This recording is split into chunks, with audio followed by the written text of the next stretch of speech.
Dalam buku Matius bab 16, apabila tiada sesiapa pun menyadari identiti sebenar Yesus, Yesus bertanya tentang rahasia besar kepada murid-muridnya. Apa katamu, siapakah aku ini? Orang mahu melempari aku, jadi apa katamu, siapakah aku ini? Tanya Yesus kepada murid-muridnya.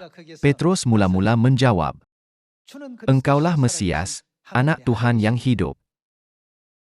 Pada zaman itu, tiada orang dapat mencari jawaban untuk soalan itu, namun Petrus dan para rasul mengenali Yesus. Yohanes juga mengenali dia, jadi dalam buku Yohanes bab 1 ayat 1, tertulis, pada mulanya adalah Firman, Firman itu bersama-sama dengan Tuhan dan Firman itu adalah Tuhan. Ayat 14. Firman itu telah menjadi manusia, dan diam di antara kita, dan kita telah melihat kemuliaannya, yaitu kemuliaan yang diberikan kepadanya sebagai anak tunggal Bapa, penuh kasih karunia dan kebenaran. Rasul Yohanes juga mengenali Yesus, jadi dia menulis, pada mulanya adalah Firman, dan Firman itu adalah Tuhan. Firman itu diam di antara kita. Menurut buku Filipi bab 2 ayat 5, Rasul Paulus juga mengenali Yesus dengan betul.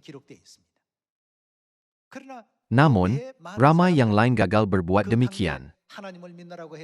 Pada masa itu, ada ramai orang Yahudi, orang Farisi, ahli Taurat dan pemimpin agama yang mendakwa bahwa mereka mempercayai Tuhan.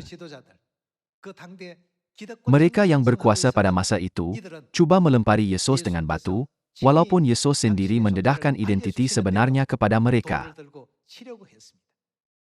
Mereka berkata bahwa dia menghujat Tuhan. Tuhan datang ke bumi ini dan berkata, Akulah Tuhan, tetapi mereka cuba melempari dia yang mereka percayai dengan batu, berkata, Engkau menghujat Tuhan. Betapa malangnya. Selain itu, mereka bahkan mencemarkan dia sebagai mazhab orang Nasrani. Ia ditulis dalam buku Kisah Para Rasul bab 24.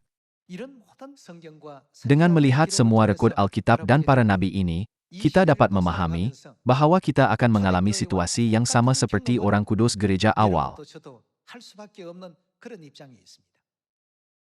Namun, kita perlu mengingati firman Tuhan.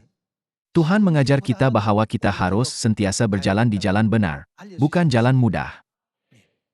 Kita boleh bertolak ansur untuk menjalani kehidupan yang senang di dunia. Namun, jalan ke surga tidak pernah seperti itu. Kita tidak harus mengikut mana-mana jalan hanya kerana ramai orang mengikutnya. Bagaimanakah rupa jalan ke kerajaan surga?